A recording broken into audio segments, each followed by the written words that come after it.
السلام عليكم ورحمة الله. إن الحمد لله نحمده ونستعينه ونؤمن به ونتوكل عليه ونعوذ بالله من شرور أنفسنا ومن سيئات أعمالنا. من يهدي الله فلا مضل له ومن يضلله فلا هادي له. أشهد أن لا إله إلا الله وأشهد أن محمدا عبده ورسوله أرسله بالهدى ودين الحق ليظهره على الدين كله ولو كره المشركون. اللهم صل على محمد وعلى آل محمد كما صليت على إبراهيم وعلى آل إبراهيم إنك حميد مجيد. اللهم بارك على محمد وعلى آل محمد كما باركت على إبراهيم وعلى آل إبراهيم إنك حميد مجيد. أما بعد فإن خير الكلام كلام الله وخير الحديث كتاب الله وخير الهدي هدي محمد صلى الله عليه وسلم وشر الأمور محدثاتها وكل محدثة بدعة وكل بدعة ضلالة. أعوذ بالله من الشيطان الرجيم. يا أيها الذين آمنوا اتقوا الله حق تقاته ولا تموتن إلا وأنتم مسلمون. بسم الله الرحمن الرحيم. يا أيها الذين آمنوا اتقوا الله وكونوا مع الصادقين.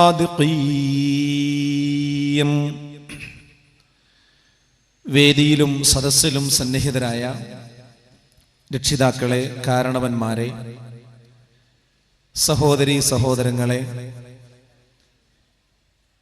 ഈ മഹത്തായ സമ്മേളനത്തിൻ്റെ സന്ദേശം ശ്രവിക്കുന്നതിന് വേണ്ടി ഈ പന്തലിലും പരിസരത്തും ഈ ശബ്ദത്തിൻ്റെ അടുത്തും അകലെയുമൊക്കെയായി ഇത് ശ്രദ്ധിച്ചുകൊണ്ടിരിക്കുന്ന നല്ലവരായ നാട്ടുകാരെ, സുഹൃത്തുക്കൾ,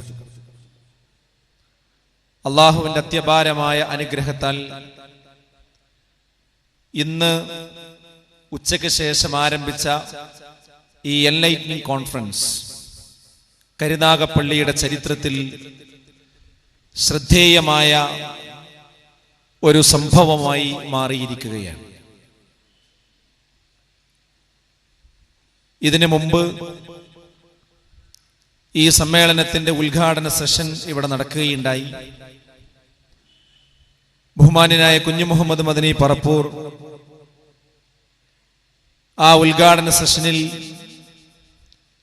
ഈ സമ്മേളനത്തിന്റെ സന്ദേശം വ്യക്തമാക്കിക്കൊണ്ട് നമ്മളോട് സംസാരിച്ചു. അതിനുശേഷം വൈജ്ഞാനിക സമ്മേളനം ആരംഭിച്ചു. ആ സമ്മേളനത്തിൽ അതിൻ്റെ ഒന്നാമത്തെ ക്ലാസ് ബഹുമാന്യനായ സുഹൃത്ത് താജുദ്ദീൻ സ്വലാഹി നമ്മളോട് നിർവഹിച്ചു. ഇനി അതിൻ്റെ അടുത്ത ഭാഗത്തേക്ക് നമ്മൾ പ്രവേശിക്കുകയാണ്. നേരത്തെ സൂചിപ്പിച്ചതുപോലെ ഒരു വിജ്ഞാനത്തിന്റെ സദസ്സ് എന്ന നിലക്ക് നിൽക്കുന്ന എല്ലാവരും ഉള്ള സൗകര്യങ്ങൾ, പരിമിതമായ സൗകര്യങ്ങളാണെങ്കിലും ഉള്ള സൗകര്യങ്ങൾ ഉപയോഗപ്പെടുത്തി ഉള്ള കസേരകളിൽ വന്നിരിക്കണമെന്ന് ആമുഖമായി ഓർമ്മപ്പെടുത്തുകയാണ്. ഇന്ന് ലോകത്തുണ്ടായിക്കൊണ്ടിരിക്കുന്ന എന്തൊക്കെ പ്രശ്നങ്ങളുണ്ടോ ആ പ്രശ്നങ്ങളുടെയൊക്കെ ഒരു പ്രധാന കാരണം മനുഷ്യന്റെ അപക്വമായ പെരുമാറ്റങ്ങളും പ്രവർത്തനങ്ങളും തന്നെയാണ്. അർത്ഥമറിയാതെ അസ്ഥാനത്ത് ഉപയോഗിക്കുന്ന വാക്കുകളും പ്രവർത്തനങ്ങളും പലപ്പോഴും വലിയ അനർത്ഥങ്ങൾക്ക് ഇന്ന് സമൂഹത്തിൽ കാരണമായി കൊണ്ടിരിക്കുകയാണ്.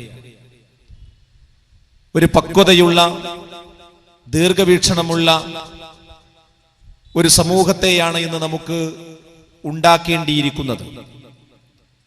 വിസ്ഡം ഗ്ലോബൽ ഇസ്ലാമിക് മിഷൻ എന്ന ഈ അതിമഹത്തായ ഈ പ്രബോധന സംരംഭത്തിന്റെ ഏറ്റവും പ്രധാനപ്പെട്ട ഒരു മുഖമുദ്ര വളരെ പക്വമായി ഇസ്ലാമിക സന്ദേശങ്ങൾ സമൂഹത്തിൽ എത്തിച്ചു കൊടുക്കുക എന്ന വേറിട്ട ഒരു രീതിയാണുള്ളത്. ഈ വിസ്ഡം ഗ്ലോബൽ ഇസ്ലാമിക് മിഷൻ മുന്നോട്ട് വെച്ച അതിന്റെ സംഘാടകരായ മുജാഹിദ് പ്രസ്ഥാനത്തിന്റെ ചരിത്രമെടുത്തു നോക്കിയാൽ ഈ കാര്യം നമുക്ക് ദർശിക്കാൻ കഴിയും.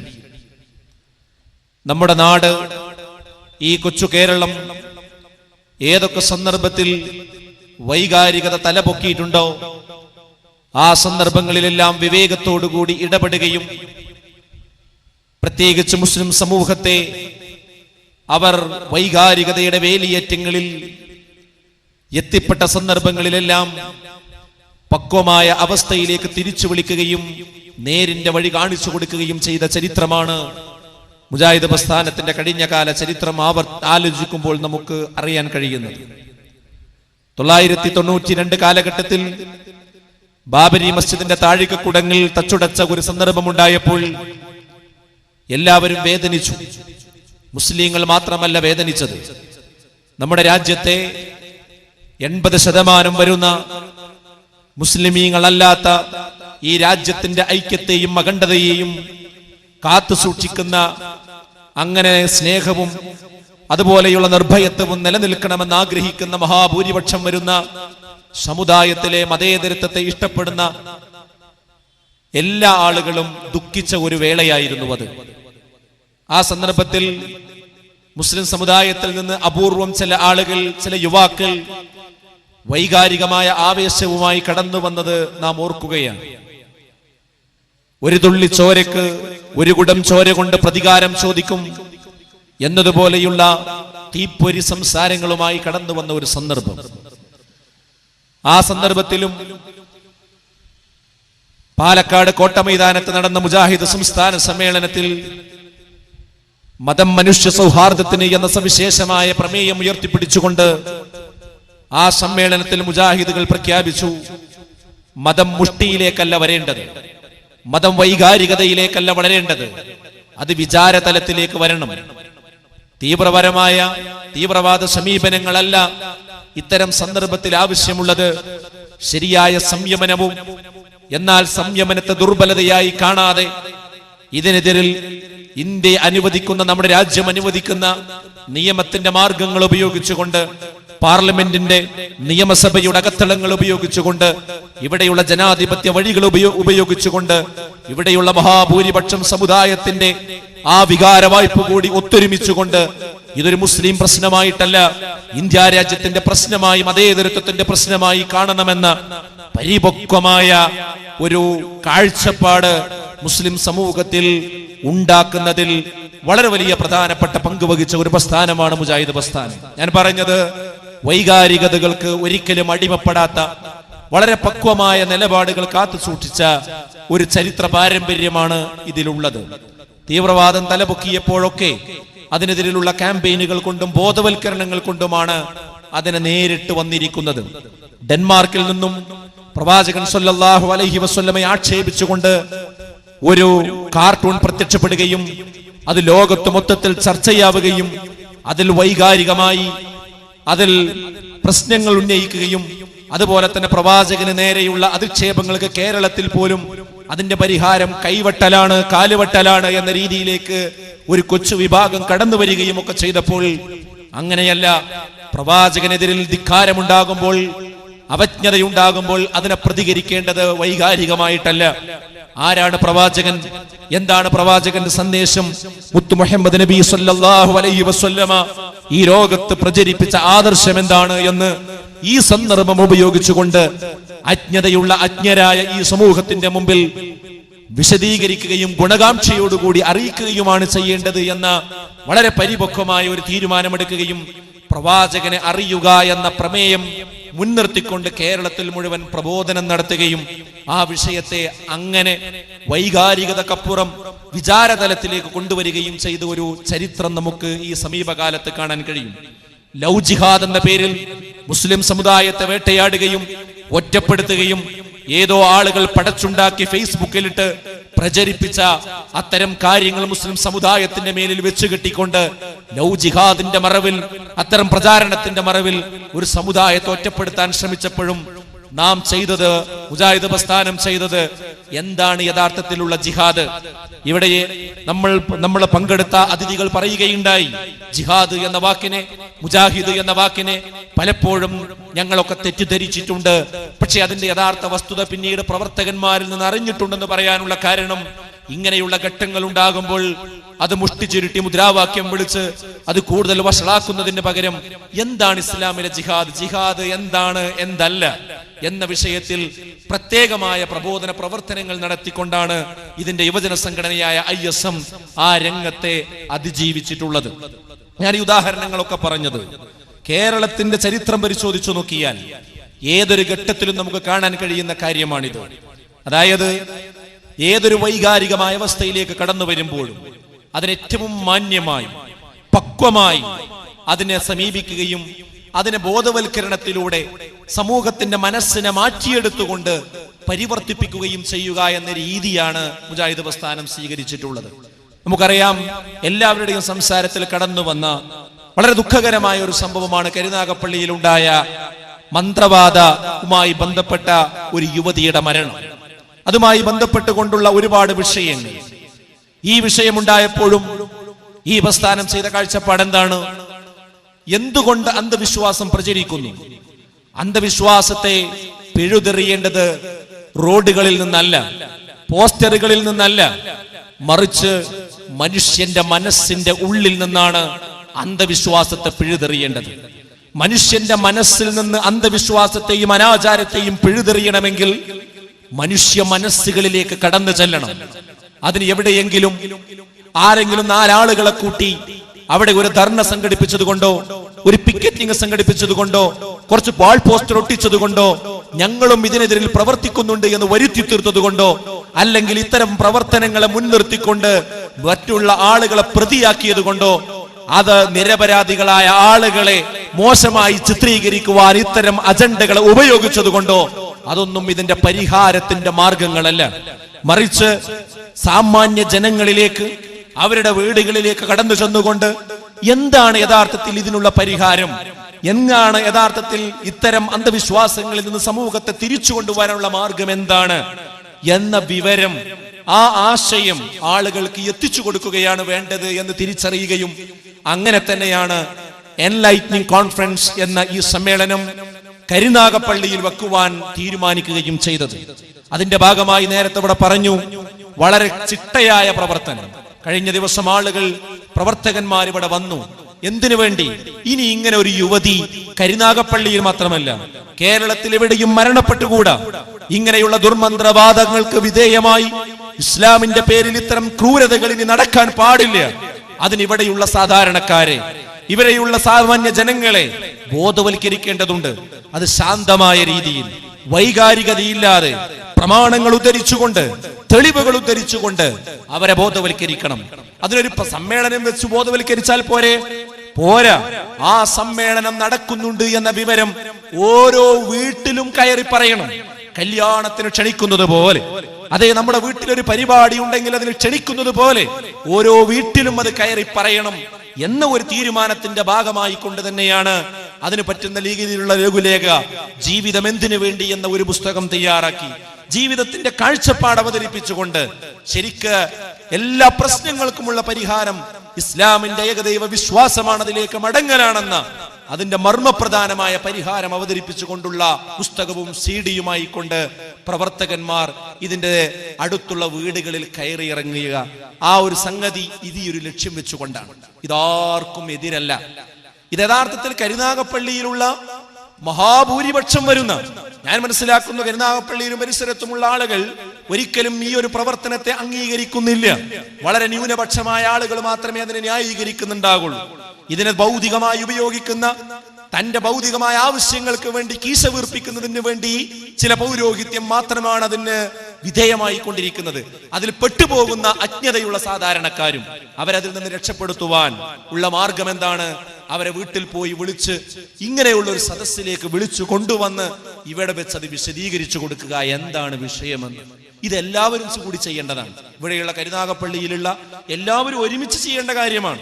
ഇവിടെ നേരത്തെ സംസാരിച്ച ബഹുമാന്യനായ നജീബ് സാഹിബോടെ പറയുകയുണ്ടായി, ഈ പുസ്തകം കൊടുത്തതിന് കുറച്ച് പ്രവർത്തകന്മാരെ മർദ്ദിച്ചു. എന്താണ് മർദ്ദിക്കാൻ മാത്രം ഈ പുസ്തകത്തിലുള്ളതെന്ന് ഞാനൊന്ന് വായിച്ചു നോക്കി, വീണ്ടും വായിച്ചു നോക്കി, വേദിയിൽ വന്നും തെരഞ്ഞു നോക്കി. പക്ഷേ മർദ്ദിക്കുവാൻ ഒരു കാരണം പോലും, ഒരു വരി പോലും അതിൽ ഇല്ല. മർദ്ദിക്കാൻ മാത്രം ഇല്ല.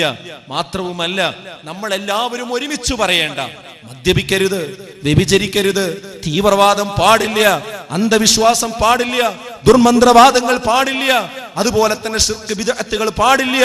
ഇങ്ങനെ എല്ലാവരും അംഗീകരിക്കുന്ന ഇത്തരം കാര്യങ്ങളാണല്ലോ പുസ്തകത്തിലുള്ളത്. പിന്നെ എന്തിന് എന്ന അദ്ദേഹത്തിന്റെ ചോദ്യം വളരെ പ്രസക്തമാണ്. ഇവിടെ തടിച്ചുകൂടിയ ആളുകളോട്, പ്രത്യേകിച്ച് ഈ പ്രദേശവാസികളോട് എനിക്ക് സൂചിപ്പിക്കാനുള്ളത്, ഇത് നിങ്ങൾക്കൊരു സുവർണാവസരമാണ്. ഈ വീടുകളിലെല്ലാം 20,000-ൽ പരം വീടുകൾ ഈ കഴിഞ്ഞ ദിവസങ്ങളിലായി ഈ സമ്മേളനം പ്രഖ്യാപിച്ച് ഈ ദിവസമായപ്പോഴേക്കും 22,000-ഓളം വീടുകളിൽ ഇതിന്റെ പ്രവർത്തകന്മാർ കയറി ഈ സന്ദേശം എത്തിച്ച് ഇങ്ങോട്ട് ക്ഷണിക്കുകയുണ്ടായി. ഇത് കരുനാഗപ്പള്ളിക്ക് കിട്ടിയ വലിയ ഒരു മുതൽക്കൂട്ടാണ്, ഇത്രയും വീട്ടിൽ ഈ മെസ്സേജ് എത്തിച്ചു എന്നത്. അതുകൊണ്ട് ഇത് നമ്മുടെ ഒരു പരിപാടിയായി, ഈ പ്രദേശത്തിന്റെ ഒരു പരിപാടിയായി തന്നെ എല്ലാവരും ഉൾക്കൊള്ളണമെന്നാണ് എനിക്ക് പ്രധാനമായി പറയാനുള്ളത്. പിന്നെ വീടുകളിൽ കയറി ആളുകളെ കണ്ട് സംസാരിക്കുക, നമ്മുടെ മതം പ്രബോധനം ചെയ്യുക എന്നത് ഒളിച്ചും പാർത്തും രഹസ്യമായും എന്തോ ഒരു തെറ്റ് ചെയ്യുന്നത് പോലെയും ചെയ്യേണ്ട ഒരു കാര്യമല്ല. രണ്ട് കാരണങ്ങളാൽ അങ്ങനെ ചെയ്യേണ്ട ഒരു കാര്യമല്ല ഇത്. എന്താണ് ആ രണ്ട് കാരണം? ഒന്നാമത്തെ കാരണം, വിശുദ്ധ ഖുർആൻ പറയുന്നത്, നാം ഉൾക്കൊണ്ടിരിക്കുന്ന സത്യം, ആ സത്യം സ്വീകരിക്കുക മാത്രമല്ല, അതാചരിക്കുക മാത്രമല്ല, ആ കാര്യം പ്രചരിപ്പിക്കുക കൂടി വേണമെന്നത് വിശുദ്ധ ഖുർആനിന്റെ താല്പര്യമാണ്. യാ അയ്യുഹല്ലദീന ആമനു തഖുല്ലാഹ്, ഏ വിശ്വാസികളെ, നിങ്ങൾ അല്ലാഹുവിനെ സൂക്ഷിക്കണം. വകൂനൂ മഅസ്വാദിഖീൻ, സത്യവാന്മാരോടൊപ്പം നിങ്ങൾ ഉണ്ടാവുകയും വേണം. അതേ സത്യം ഉൾക്കൊള്ളുന്നതോടൊപ്പം ആ സത്യം പ്രചരിപ്പിക്കുന്ന ആളുകളോടൊപ്പം നിങ്ങൾ ഉണ്ടാവണം എന്നത് വിശുദ്ധ ഖുർആനിന്റെ താല്പര്യമാണ്. വതവാസൂ ബിൽ ഹഖ് വതവാസൂ ബിസ്സബ്ർ, നിങ്ങൾ സത്യം കൊണ്ട് പരസ്പരം ഉപദേശിക്കണം, ക്ഷമ കൊണ്ട് നിങ്ങൾ പരസ്പരം ഉപദേശിക്കണം എന്നത് വിശുദ്ധ ഖുർആനിന്റെ താല്പര്യമാണ്. ഇനി ഒരു പ്രവാചകൻ വരാനില്ല. ആ പ്രവാചകൻ, അന്ത്യപ്രവാചകൻ വന്നു കഴിഞ്ഞു. ഇനി ഖിയാമത്ത് നാൾ വരെ ഈ സത്യ സന്ദേശം എത്തിക്കാനുള്ള ചുമതല വിശുദ്ധ ഖുർആൻ ഏൽപ്പിച്ചിരിക്കുന്നത്, അള്ളാഹു ഏൽപ്പിച്ചിരിക്കുന്നത് ഇവിടെയുള്ള ഇത് വിശ്വസിച്ച നമ്മളെ ഓരോരുത്തരെയുമാണ്. അത് നിർവഹിക്കുക എന്നത് മതപരമായി ഒരു മുസ്ലിമിന്റെ ബാധ്യതയാണ്. അതുകൊണ്ടാണ് ഇത് വീടുകളിൽ കയറി പറയാൻ ഒരു രഹസ്യമായി, അങ്ങനെ ആരെങ്കിലും ഭയന്നുകൊണ്ട് ചെയ്യേണ്ട കാര്യമല്ല, ഓരോരുത്തരുടെയും ബാധ്യതയാണ്. ഒരു കാരണം അതാണ്. രണ്ടാമത്തെ കാരണം എന്താണെന്നോ, നാം ജീവിക്കുന്ന നമ്മുടെ രാജ്യം, ഇന്ത്യ മഹാരാജ്യം, ഈ ഇന്ത്യ മഹാരാജ്യത്തിന്റെ കാഴ്ചപ്പാടിൽ മതപ്രബോധനം എന്നത് ഒരു അവകാശമാണ്. നമ്മുടെ ഭരണഘടന നമുക്ക് നൽകുന്ന അവകാശമാണ്. നമ്മുടെ രാജ്യം ഒരു ഇൻഡിപെൻഡൻസ് കൺട്രി മാത്രമല്ല, ഒരു ഫ്രീഡം അനുഭവിക്കുന്ന രാജ്യം കൂടിയാണ്. സ്വതന്ത്ര രാഷ്ട്രം മാത്രമല്ല, ഒരു വിമോചിത രാഷ്ട്രം കൂടിയാണ്. സ്വതന്ത്ര രാഷ്ട്രം എന്ന് പറഞ്ഞാൽ ഒരു കോളനിവൽക്കരണത്തിൽ നിന്ന്, ഒരു രാജ്യത്തിന്റെ കോളനിവൽക്കരണത്തിൽ നിന്ന് നമ്മൾ മുക്തമായാൽ അതിനെ ഒരു സ്വതന്ത്ര രാഷ്ട്രം, ഒരു ഇൻഡിപെൻഡൻസ് കൺട്രി എന്ന് വിളിക്കാം. അത് മാത്രമല്ല ഇന്ത്യ രാജ്യം, മറിച്ച് നമുക്ക് കിട്ടിയ സ്വാതന്ത്ര്യത്തെ നമുക്ക് ഉപയോഗിക്കുവാനും നാം വിശ്വസിക്കുന്ന വിശ്വാസങ്ങൾ സ്വന്തം ജീവിതത്തിൽ പകർത്തുവാൻ മാത്രമല്ല, അത് മറ്റുള്ളവരെ അറിയിക്കുവാനും സ്നേഹപൂർവം അതിലേക്ക് ക്ഷണിക്കുവാനും ഈ രാജ്യം അനുവദിക്കുന്ന കാര്യങ്ങൾ മറ്റുള്ളവരോട് പങ്കുവെക്കുവാനുമുള്ള ഒരു വിമോചനം, ഒരു ഫ്രീഡം കൂടി അനുവദിക്കപ്പെട്ട രാജ്യമാണ് നമ്മുടെ രാജ്യം. ഇതാണ് നമ്മുടെ രാജ്യത്തെ മറ്റു രാഷ്ട്രങ്ങളിൽ നിന്ന് വ്യക്തമായി വേർതിരിച്ചു നിർത്തുന്ന ഒരു കാര്യം. നാനാത്വത്തിൽ ഏകത്വം എന്ന് പറയുന്നത് നമ്മുടെ ഇന്ത്യ രാജ്യത്തിന്റെ ഒരു സവിശേഷതയാണ്. പണ്ഡിറ്റ് ജവഹർലാൽ നെഹ്റു പറഞ്ഞല്ലോ, ഒരു പൂന്തോട്ടം പോലെയാണ് ഇന്ത്യ. അതായത് ഇതിൽ പൂന്തോട്ടത്തിൽ പല പൂവുകളും ഉണ്ടാകും. ആ പൂവുകളിൽ ഒരുപാട് പൂവുകൾ ഉണ്ടാകുമ്പോഴാണ്, ചെടികൾ ഉണ്ടാകുമ്പോഴാണ് അതിന് സൗന്ദര്യമുണ്ടാകുന്നത്. ഇതുപോലെ ഇവിടെ എല്ലാ മതങ്ങളുമുണ്ട്, എല്ലാ സംസ്കാരങ്ങളുമുണ്ട്. ആ സംസ്കാരങ്ങളും മതങ്ങളും എല്ലാം ഇവിടെ നിലനിൽക്കേണ്ടതുണ്ട്. അപ്പോഴാണ് ഇന്ത്യയുടെ സൗന്ദര്യം പൂർണ്ണമാകുന്നത് എന്നത്. അതെ, ഇവിടെ എല്ലാ മതവിഭാഗങ്ങളുമുണ്ട്. അവർക്കൊക്കെ അവരുടെ മതം പ്രബോധനം ചെയ്യുവാൻ, ആചരിക്കുവാൻ മാത്രമല്ല, അത് പ്രബോധനം ചെയ്യുവാനുള്ള റൈറ്റ്, അത് മൗലികാവകാശമാണ്. ഒരു ഇന്ത്യൻ പൗരന്റെ മൗലികാവകാശമാണ്. അത് വളരെ വ്യക്തമായി ഞാൻ ഒരു തെളിവ് കൂടി നിങ്ങൾക്ക് അറിയിച്ചു തരാം. നമ്മുടെ പ്രധാനമന്ത്രി ഇപ്പോൾ അതിനൊരു മാതൃക നമുക്ക് കാണിച്ചു തന്നു. അദ്ദേഹം ജപ്പാൻ സന്ദർശിച്ചപ്പോൾ അവിടെയുള്ള ആ രാജ്യത്തിന്റെ തലവന് തന്നെ അദ്ദേഹം നേരത്തെ തന്റെ അടുക്കൽ കരുതി വെച്ച, അദ്ദേഹം വിശ്വസിക്കുന്ന മതഗ്രന്ഥമായ ഭഗവത്ഗീത അവർക്ക് നൽകുകയുണ്ടായി, വായിക്കാൻ കൊടുക്കുകയുണ്ടായി. ഇതേപോലെ തന്നെ ചൈനീസ് പ്രധാനമന്ത്രി തൊട്ടടുത്തയാഴ്ച ഇന്ത്യ രാജ്യം സന്ദർശിച്ചപ്പോൾ ഡൽഹിയിൽ വെച്ചുകൊണ്ടും ഈ ഭഗവത്ഗീതയുടെ പരിഭാഷ നമ്മുടെ പ്രധാനമന്ത്രി തന്നെ അദ്ദേഹത്തിനും കൊടുത്തതായി മീഡിയകളിൽ നമ്മൾ വായിക്കുകയുണ്ടായി. ഞാൻ ചോദിക്കട്ടെ സഹോദരങ്ങളെ, എന്താണ് ഇതിൽ നിന്ന് നമ്മൾ മനസ്സിലാക്കേണ്ടത്? ഇന്ത്യയുടെ പ്രധാനമന്ത്രി പദത്തിലിരിക്കുന്ന ആ പ്രധാനമന്ത്രിക്ക് പോലും അദ്ദേഹം സത്യമാണെന്ന് വിശ്വസിക്കുന്ന അദ്ദേഹത്തിന്റെ വേദഗ്രന്ഥം മറ്റൊരാൾക്ക് നൽകുവാനുള്ള അവകാശം നമ്മുടെ ഇന്ത്യയുടെ ഭരണഘടന അനുവദിച്ചു നൽകുന്നു. അതെ, അതുകൊണ്ട് അദ്ദേഹം അത് നൽകുന്നു. ഒരിക്കലും നമ്മുടെ ഭരണഘടനയ്ക്ക് എതിരായിട്ട് നിലവിലുള്ള പ്രധാനമന്ത്രി സ്ഥാനത്തിരുന്നു കൊണ്ട് അത് ചെയ്യില്ല എന്ന് നമുക്ക് ആലോചിക്കാവുന്നതാണ്. അതെ, ആ ഒരു അനനയത്തിൽ ഇവിടെ ഒരു ക്രിസ്ത്യാനിക്ക് അദ്ദേഹത്തിന്റെ ബൈബിൾ ഒരു ഹിന്ദുവിന് കൊടുക്കാം, ഒരു മുസ്ലിമിന് കൊടുക്കാം, ഒരു മുസ്ലിമിന് ഖുർആൻ ഒരു ഹൈന്ദവ സഹോദരന് കൊടുക്കാം, ഒരു ക്രൈസ്തവ സുഹൃത്തിന് കൊടുക്കാം. അങ്ങോട്ടും ഇങ്ങോട്ടും എല്ലാം കൈമാറാം. ഇതിന് ഇന്ത്യ രാജ്യം അനുവാദം നൽകുന്നുണ്ട്.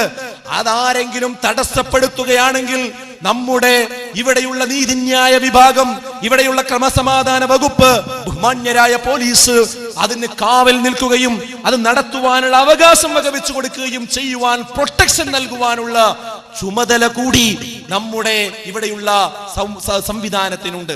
അത്രയും ഭദ്രമായ ഒരു കെട്ടുറപ്പുള്ള ഒരു രാജ്യത്താണ് നമ്മൾ ജീവിക്കുന്നത്. പക്ഷെ ഒരു കാര്യമുണ്ട്, നിർബന്ധിക്കാൻ പോകാൻ പാടില്ല.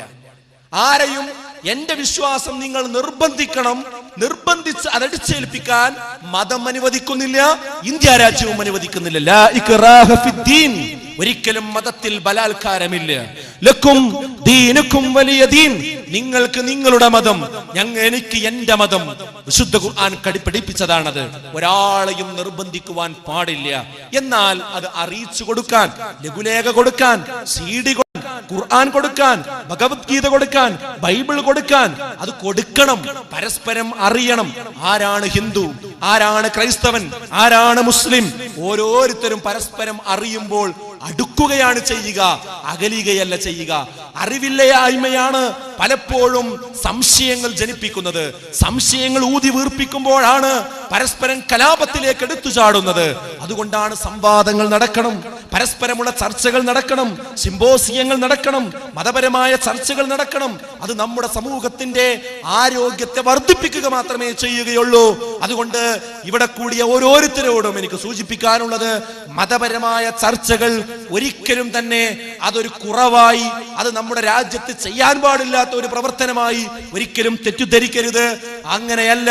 ഇന്ത്യ രാജ്യം, ഇന്ത്യ ഗവൺമെന്റ്, നമ്മുടെ ഭരണഘടന നമുക്ക് ഓരോരുത്തർക്കും അനുവദിക്കുന്ന ഈ ഒരു മൗലികാവകാശം നിലനിൽക്കുമ്പോൾ മാത്രമേ ഇവിടെ ശാന്തിയും സമാധാനവും സ്വസ്ഥതയും നിലനിൽക്കുകയുള്ളൂ. അതുകൊണ്ട് ആ പ്രവർത്തനമാണ് വിസ്ഡം ഗ്ലോബൽ ഇസ്ലാമിക് മിഷന്റെ ഭാഗമായി ഞങ്ങൾ ഉദ്ദേശിക്കുന്നത്. ഇതുകൊണ്ട് ഒരാൾക്കും ഒരു ബുദ്ധിമുട്ടും ഉദ്ദേശിക്കുന്നില്ല. സമാധാനം, സ്വസ്ഥത, ശാന്തി. എങ്ങനെ ഇവിടെ മദ്യപാനം ഇല്ലാതെയാക്കാം? നമ്മുടെ കേരള ഗവൺമെന്റ് ഇന്ന് മദ്യനിരോധനത്തിന്റെ വക്കീലാണ്. മദ്യനിരോധനം പ്രഖ്യാപിച്ച ഒരു സാഹചര്യത്തിലാണുള്ളത്, ഇല്ലേ? പക്ഷേ എന്താണ് നമ്മൾ കേട്ടുകൊണ്ടിരിക്കുന്നത്?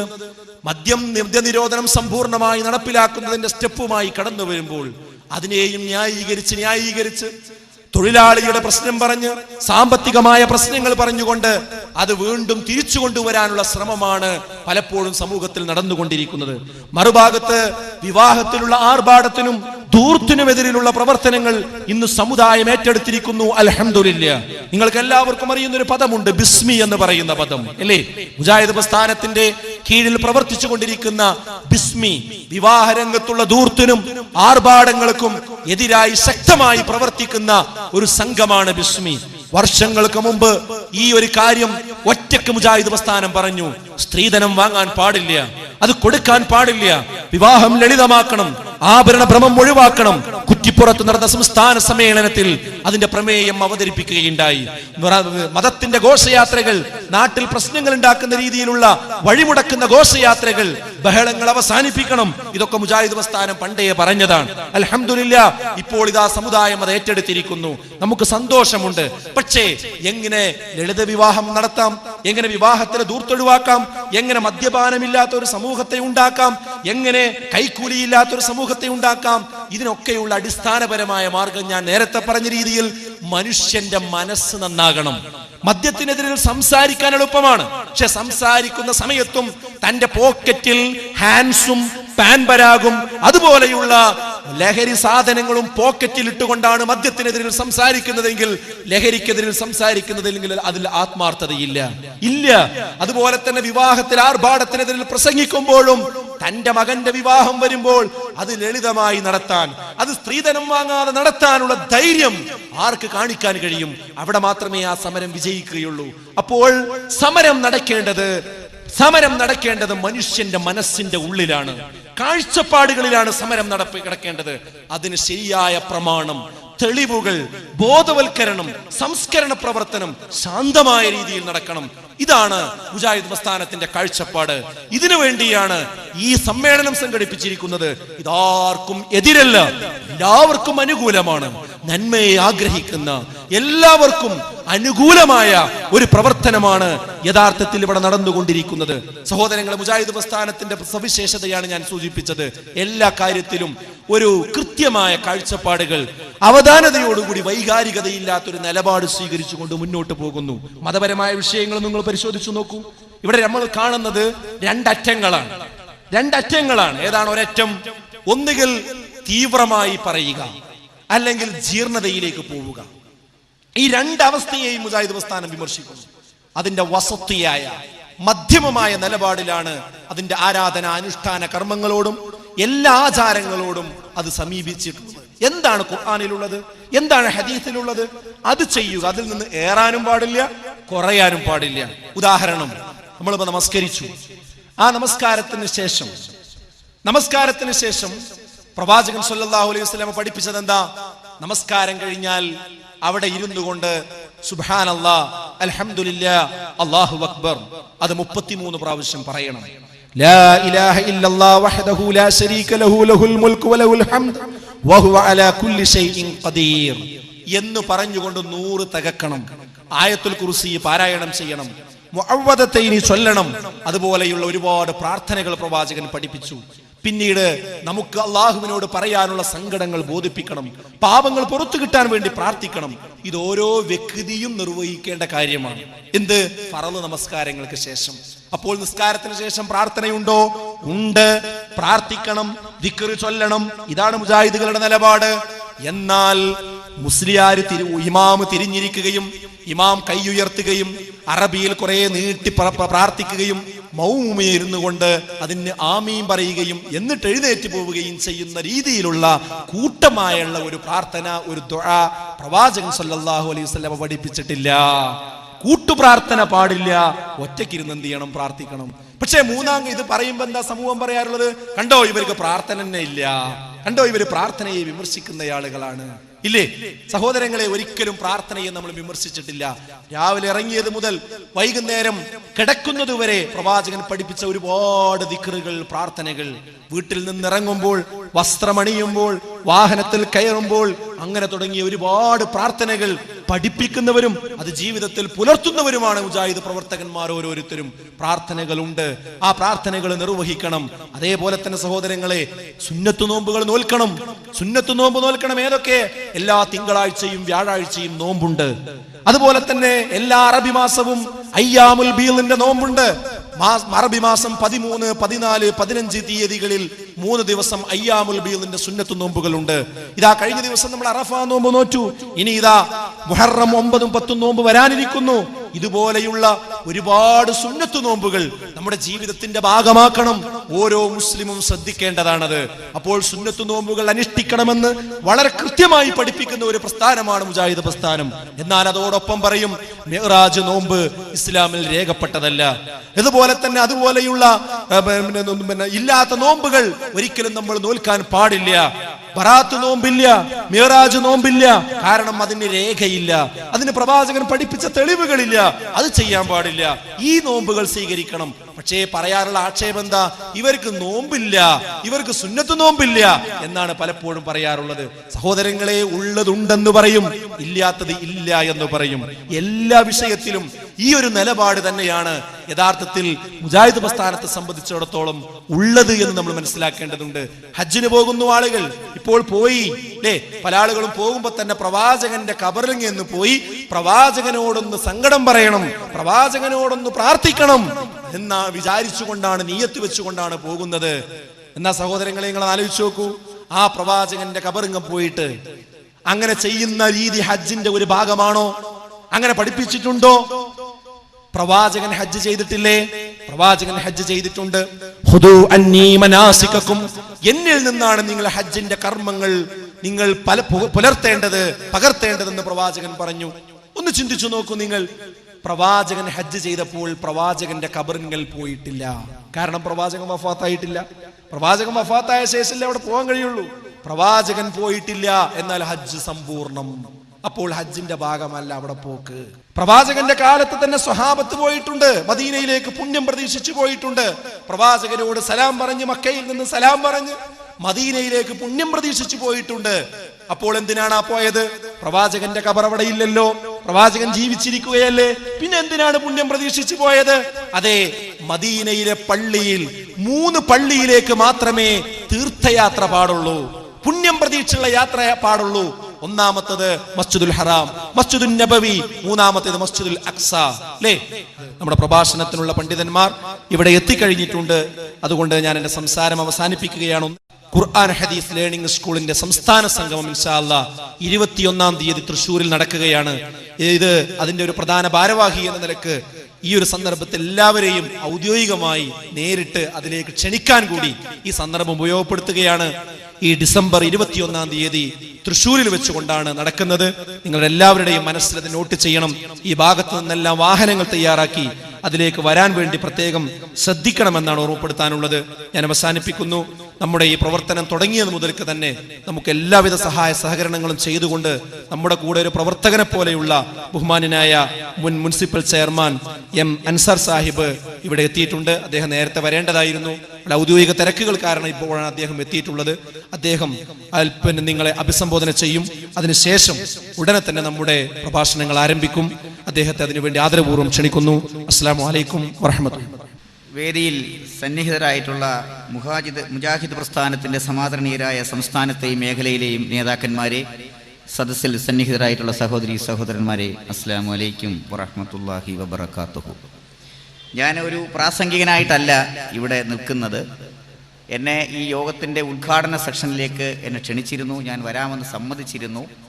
വരാൻ ആ സമയത്ത് തന്നെ എനിക്ക് വരാൻ കഴിയുമായിരുന്നു. പക്ഷേ ഇതിൻ്റെ സംഘാടകരുടെ ഒരാവശ്യം നിറവേറ്റി കൊടുക്കുന്നതിന് വേണ്ടിയുള്ള പരിശ്രമത്തിൻ്റെ ഭാഗമായി ഇവിടെ വരേണ്ടിയിരുന്ന ഒരു വിശിഷ്ട അതിഥി ശ്രീ KC വേണുഗോപാലിനെ ഇവിടെ എത്തിക്കുന്നതിനുള്ള ഒരു പരിശ്രമത്തിൻ്റെ ഭാഗമായി അതിൻ്റെ ഒരു ജോലിയിൽ ഏർപ്പെട്ട് നിൽക്കുകയായിരുന്നു. തീർച്ചയായിട്ടും 6 മണിക്ക് മുമ്പായി എത്തിക്കാൻ കഴിയുമെന്ന പ്രതീക്ഷയാണ് എനിക്കും ഉണ്ടായിരുന്നത്. പക്ഷേ അദ്ദേഹം ഇന്ന് രാവിലെ മുതൽ കൊല്ലത്ത് ചവറയിൽ 2 മണിക്ക് മുമ്പായി കരുനാഗപ്പള്ളി വഴി കടന്നുപോയി ഓച്ചിറയിൽ ഹരിപ്പാട്, വീണ്ടും തോട്ടപ്പള്ളി പോയി മടങ്ങി വീണ്ടും ഓച്ചിറയിൽ വന്നതാണ് ഇവിടെ എത്തുന്നതിനുള്ള ഒരു പരിശ്രമത്തിൻ്റെ ഭാഗം എന്ന നിലയ്ക്ക്. പക്ഷേ രാത്രി 9 മണിക്കുള്ള നെടുമ്പാശ്ശേരിയിൽ നിന്നുള്ള വിമാനത്തിൽ ഡൽഹിയിലേക്ക് മടങ്ങിപ്പോകണമെന്നുള്ള ഒരു അടിയന്തര സന്ദേശത്തെ തുടർന്ന് അദ്ദേഹം ഓച്ചിറയിൽ നിന്നും ഈ യാത്ര മുടക്കി പോകേണ്ടി വന്നു എന്ന നിർഭാഗ്യകരമായ ഒരു സാഹചര്യമുണ്ട്. നിങ്ങളെ ഇവിടെ വന്ന് ഞാനത് അറിയിക്കണം. ഞാൻ അദ്ദേഹവുമായി ഒരു അന്തരീക്ഷത്തിന് പെശകുണ്ടാകാതെ എത്തിക്കാൻ ഞാൻ പരമാവധി ശ്രമിച്ചു. പക്ഷേ അദ്ദേഹത്തിൻ്റെ ആവശ്യം പരിഗണിക്കുമ്പോൾ എനിക്കത് അനുവദിക്കാതിരിക്കാനും സാധ്യമല്ല. വിമാനം വൈകി നഷ്ടപ്പെട്ടു പോയാൽ അത് അതിനേക്കാൾ ഗുരുതരമായ പ്രത്യാഘാതങ്ങളാണ്. അതുകൊണ്ട് ഞാനും സദയം അദ്ദേഹത്തോട് സഹകരിച്ചും ക്ഷമിച്ചും നിസാറിനെ ടെലിഫോണിൽ വിളിച്ച് ഈ വിവരം അദ്ദേഹം അറിയിച്ചിട്ടുണ്ട്. എൻ്റെ സാന്നിധ്യത്തിൽ തന്നെയാണ് അദ്ദേഹം വിളിച്ചത്. അങ്ങനെ അദ്ദേഹത്തിൻ്റെ അസൗകര്യം ഇവിടെ വന്ന് നിങ്ങളെ അറിയിക്കണം, അതുകൂടി കണക്കാക്കിയാണ് ഞാൻ ഈ സമ്മേളനത്തിൽ പങ്കെടുക്കാൻ എത്തിയത്. ഞാൻ നേരത്തെ ഈ ഉദ്ഘാടന സെഷനിൽ അദ്ദേഹത്തോടൊപ്പം തന്നെ വരാനായിട്ട് പരമാവധി ശ്രമിച്ചു നോക്കി. നിങ്ങളതിനോട് ഒന്ന് പൊരുത്തപ്പെടണം, ക്ഷമിക്കണം. അദ്ദേഹത്തിൻ്റെ അസാന്നിധ്യം, അദ്ദേഹത്തിൻ്റെ ഒരു പിഴവ് മൂലം മനഃപൂർവ്വം ഉണ്ടായതല്ല, അങ്ങനെ കണക്കാക്കണം. മനഃപൂർവ്വമല്ലാത്തൊരു വീഴ്ച എന്നതായി കണക്കാക്കണമെന്ന് അറിയിക്കാൻ എന്നോട് ആവശ്യപ്പെട്ടിട്ടുണ്ട്. ആ വിവരം ഞാൻ നിങ്ങളെ അറിയിക്കുകയാണ്. ഇതുമായി ഈ കരുനാഗപ്പള്ളിയിലൂടെ ഇപ്പോഴത്തെ എൻ്റെ മുമ്പ് പ്രാസംഗികനോട് സൂചിപ്പിച്ചതുപോലെ ഇങ്ങനെ ഒരു സമ്മേളനം സമീപകാലത്ത് സംഘടിപ്പിക്കാൻ കഴിഞ്ഞിട്ടില്ല. ഞാൻ കരുനാഗപ്പള്ളി മുസ്ലിം ജമാഅത്തിൻ്റെ പ്രസിഡന്റാണ് എന്ന് നിങ്ങളിൽ പലർക്കും അറിയാമായിരിക്കും. അപ്പോൾ സ്വാഭാവികമായും ഞാൻ അതിൻ്റെ ഒരു പരിപാലനം നടത്തുന്നത് ഇന്നിപ്പോൾ നമ്മുടെ സമുദായത്തിൽ പ്രവർത്തിച്ചു കൊണ്ടിരിക്കുന്ന എല്ലാ വിഭാഗങ്ങളെയും സമരസപ്പെടുത്തി ഞാൻ കമ്മിറ്റിയിൽ എല്ലാ വ്യത്യസ്തങ്ങളായ നയപരിപാടികൾ സ്വീകരിച്ച് മുന്നോട്ട് പോകുന്ന എല്ലാവരെയും ആ സമിതിയിലുണ്ട്. അവരെ എല്ലാം അനുനയിപ്പിച്ച് പ്രശ്നങ്ങളും മറ്റ് കാര്യങ്ങളും ചർച്ചകളൊക്കെ ഉണ്ടാകുന്ന സമയത്തിൽ സമരസപ്പെടുത്തി പൊരുത്തപ്പെടുത്തി വലിയ പ്രതിസന്ധികളില്ലാതെ മുന്നോട്ട് കൊണ്ടുപോകുന്ന ഒരു പ്രവർത്തന ശൈലിയുടെ ആളാണ് ഞാൻ. അപ്പോൾ അതുകൊണ്ട് എനിക്ക് നമ്മുടെ സമൂഹത്തിലെ എല്ലാ വിഭാഗം ആളുകളുമായി അവരുടെ പ്രശ്നങ്ങളിൽ, അവരുടെ യോഗങ്ങളിൽ, അവരുടെ മറ്റു പരിപാടികളിൽ, അവർ വിളിക്കുന്ന വിശേഷ ചടങ്ങുകളിലെല്ലാം പങ്കെടുക്കാൻ എനിക്ക് അവസരം ഉണ്ടായിട്ടുണ്ട്. ഞാൻ അവിടെയെല്ലാം പറയുന്ന ഒരു കാര്യം മാത്രമാണ് എനിക്ക് ഇവിടെയും ആവർത്തിക്കാനുള്ളത്. നമ്മുടെ സമൂഹത്തിൽ ഉണ്ടാകുന്ന പ്രശ്നങ്ങൾക്ക് പരിഹാരം ഉണ്ടാക്കാൻ കഴിയുന്ന പൊതുവേദി മുജാഹിദ് പ്രസ്ഥാനം മുൻകൈയെടുക്കണമെന്ന് ഞാൻ മുജാഹിദ് പ്രസ്ഥാനത്തിൻ്റെ തന്നെ ചടങ്ങിൽ പങ്കെടുത്തുകൊണ്ട് ആവശ്യപ്പെട്ടിട്ടുണ്ട്. ഇന്നിപ്പോൾ ഉണ്ടായ കാര്യത്തെക്കുറിച്ച് ഇവിടെ പരാമർശനം ഉണ്ടായി കാണും അല്ലേ? ഞാൻ 2 മണിക്കൂർ അതിനും ചെലവഴിച്ചിരുന്നു. നിരന്തരമായി ടെലിഫോൺ, നിസാർ അടക്കമുള്ള ആളുകളുടെ സംഘാടകരുടെ ഫോണിങ്ങനെ എനിക്ക് വരുമായിരുന്നു. ഞാൻ അതിനനുസരിച്ച് ബന്ധപ്പെട്ട ഉയർന്ന ഉദ്യോഗസ്ഥന്മാരോട്, നേതാക്കന്മാരോട്, മുജാഹിദ് പ്രസ്ഥാനത്തിൻ്റെ മലബാറിലെ 2 നേതാക്കന്മാർ എന്നെ വിളിച്ചു. കേരള പ്രദേശ് കോൺഗ്രസ് കമ്മിറ്റിയുമായി ബന്ധപ്പെട്ട് പ്രവർത്തിക്കുന്ന ആളുകൾ എന്നെ വിളിച്ചു. അതുമായി ബന്ധപ്പെട്ട് ഞാൻ കൊല്ലത്തെയും ചവറയിലെയും ഉദ്യോഗസ്ഥന്മാരുമായി ബന്ധപ്പെട്ട്, നേതാക്കന്മാരുമായി ബന്ധപ്പെട്ട് ഒരു താൽക്കാലിക പരിഹാരം, ശാന്തി ഉണ്ടാക്കാൻ കഴിഞ്ഞു. എന്താണ് പ്രശ്നമെന്ന് ഞാനിവിടെ വിവരിക്കേണ്ടതില്ല. ഇതിൻ്റെ ആവശ്യമുണ്ടോ? നമ്മളുടെ അവകാശങ്ങളല്ലേ ഇതല്ല. ഇവിടെ പ്രസംഗിക്കാനുള്ള അവകാശം, ഇത് പ്രചരിപ്പിക്കാനുള്ള അവകാശം, ഏത് വിശ്വാസവും അംഗീകരിക്കാനുള്ള അവകാശം, ഇതിവിടെ നേരത്തെ സൂചിപ്പിച്ചതുപോലെ ഭരണഘടനാപരമായ അവകാശമല്ലേ. അതിനെ മറ്റൊരു തരത്തിൽ വ്യാഖ്യാനിച്ചും ചിത്രീകരിച്ചും തടസ്സപ്പെടുത്തിയും സംഘർഷങ്ങൾ ഉണ്ടാക്കുന്ന രീതി ഈ സമൂഹത്തിൽ ആരുടേതായിരുന്നാലും അത് ഒഴിവാക്കപ്പെടേണ്ടതാണ്. തീർച്ചയായിട്ടും നമ്മൾ എന്തിൻ്റെ ആളുകളാണ്? നമ്മൾ സമാധാനത്തിൻ്റെ ആളുകളാണ്. വിശ്വസാഹോദര്യത്തിൻ്റെയും സമാധാനത്തിൻ്റെയും പ്രചാരകരമാണ് നമ്മൾ. ഒരു മനുഷ്യന്റെ ജീവിതം എല്ലാ നിലയിലും പരിപൂർണമാകത്തക്ക നിലയിൽ ചിട്ടപ്പെടുത്തി എടുത്തിട്ടുള്ള വിശുദ്ധമായ ഖുർആന്റെ പ്രചരണം. നിങ്ങളിൽ ശ്രേഷ്ഠൻ ഖുർആൻ പഠിപ്പിക്കുന്നവനും അത് ബഹുജനങ്ങളിൽ എത്തിക്കാൻ പ്രചരണം നടത്തുന്നവനാണ് എന്ന വചനം, അതിനെ പിൻപറ്റുന്ന നമ്മളുടെ ഭാഗത്തു നിന്നും അതിനുവേണ്ടി പിറങ്ങിപ്പുറപ്പെട്ടവരെ തടസ്സപ്പെടുത്തുന്ന സമീപനവും ശൈലിയും ഒഴിവാക്കപ്പെടേണ്ടത് തന്നെയാണ്. ഞാൻ അതിനെ മറ്റ് വാചകങ്ങളൊന്നും ഉപയോഗിച്ച് അവരെ ഒന്നും പ്രകോപിപ്പിക്കാൻ ഉദ്ദേശിക്കുന്നില്ല. നമ്മുടെ രാജ്യത്ത് നിലനിൽക്കുന്ന, നമ്മളൊരു മതേതര രാജ്യത്തെ വിശ്വാസികളാണ്. ഒരു മതരാജ്യമല്ല നമ്മുടേത്. പക്ഷേ ഉറച്ച മതവിശ്വാസത്തിൽ കാലിടറാതെ, പതറാതെയും ചിതറാതെയും ഉറച്ച മതവിശ്വാസം പിന്തുടരാൻ ഒരു മതേതര രാജ്യത്ത് ജീവിക്കുന്ന വിശ്വാസി സമൂഹമാണ് നമ്മൾ. നമുക്ക് ഇന്ത്യൻ ഭരണഘടന അനുവദിച്ച് തന്നിട്ടുള്ള എല്ലാ അവകാശ അധികാരങ്ങളും ഉള്ളതാണ്. അത് ചോദ്യം ചെയ്യാൻ ആർക്കും അവകാശമില്ല. അപ്പൊ അതുകൊണ്ട് തീർച്ചയായിട്ടും ആ അവകാശത്തെ ചോദ്യം ചെയ്യാതിരിക്കാനുള്ള സാമാന്യമായ മര്യാദയും പ്രവർത്തന സമീപന രീതികളും എല്ലാവരുടെയും ഭാഗത്തു നിന്നും ഉണ്ടാകേണ്ടതാണ്. അതുകൊണ്ട് ഉണ്ടായ കാര്യത്തിൽ സഹോദരന്മാരെല്ലാവരും ക്ഷമിക്കുകയും സബൂർ ചെയ്യുകയും പ്രശ്നങ്ങൾ ശാന്തമായി അവസാനിപ്പിക്കുന്നതിനുള്ള കാഴ്ചപ്പാടുകളും നിലപാടുകളും കൈക്കൊള്ളുകയും വേണം. എല്ലാവർക്കും അവരവരുടെ വിശ്വാസം തീർച്ചയായിട്ടും മുന്നോട്ട് കൊണ്ടുപോകാൻ കഴിയും. ഈ പ്രസ്ഥാനം വിശുദ്ധ ഖുർആൻ പ്രചരിപ്പിക്കുന്നതിന് വേണ്ടിയുള്ള പ്രവർത്തനത്തിന്റെ ഭാഗമായി സംഘടിപ്പിക്കപ്പെട്ട ഒരു വേദിയാണ്. ഖുർആൻ ഒരേ സമയം താത്വികവും പ്രായോഗികവുമാണ് എന്ന് നമുക്കറിയാം. അതിന്റെ പ്രചാരണത്തിന് വേണ്ടി നടത്തുന്ന എല്ലാ പ്രവർത്തനങ്ങളെയും അല്ലാഹു സുബ്ഹാനഹു വ തആല അംഗീകരിച്ചർഹമായ പ്രതിഫലം നൽകട്ടെ എന്ന പ്രാർത്ഥനയോടെ ഞാൻ എൻ്റെ വാക്കുകൾ അവസാനിപ്പിക്കുന്നു. അസ്സലാമു അലൈക്കും വറഹ്മത്തുള്ളാഹി വബറകാതുഹു.